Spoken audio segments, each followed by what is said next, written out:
But it gets worse. It goes from that sort of craziness to pure out-and-out Marxism. James, have a listen to this. She's the new kid on the block. Poor old Greta's gone. She's history. She's ancient news. She's been... there's a new one, Zie Bastida. She's the new 19-year-old who's taken them all by storm. Have a listen. The climate crisis is the result of thus perpetuating and upholding the harmful systems of colonialism, oppression, capitalism, and market-oriented greenwash solutions. We demand that you stop fossil fuel investments and subsidies. We demand that you stop any new fossil fuel infrastructure and existing fossil fuel extraction, including pipelines. We demand comprehensive, non-Eurocentric, and intersectional climate education, including literacy on climate justice, environmental racism, ancestral and indigenous wisdom, on historical movements, disability justice, green careers, and sustainable living.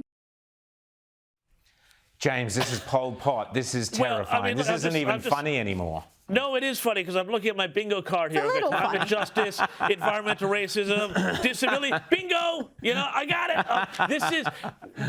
Who writes this stuff? This is like being generated we'll tell you who writes this stuff, not her, Guys, not this, her. Though, but this is the most ridiculous thing. This is being backed in by the United States Secretary of State, Anthony Blinken, who retweeted this speech and said, how wonderful, this is the next generation of leadership, yada, yada, yada. And yet, if you listen to what she's talking about, you know, I mean, it's easy to say it's all a lot of goofy nonsense, but it is, at the heart of it, it is this thing where, you know, traditional Marxism, environmental Marxism, which has been around for decades, and now intersectional Marxism have all come together. So the fascinating thing here that everybody needs to watch is how intersectional politics are now going to be driving the climate wars, just as they've been driving the culture wars everywhere else. And this speech here is exactly where this is all going. But Rita, that is pure out-and-out Marxism, as James said. It's the end of capitalism. Now, this is being touted by Joe Biden and that summit as this is the way forward. What on earth is our Prime Minister, Scott Morrison, doing having anything to do? I know he couldn't get through because they didn't know how to operate the computer, but what is he doing having anything to do with this utter garbage, Rita?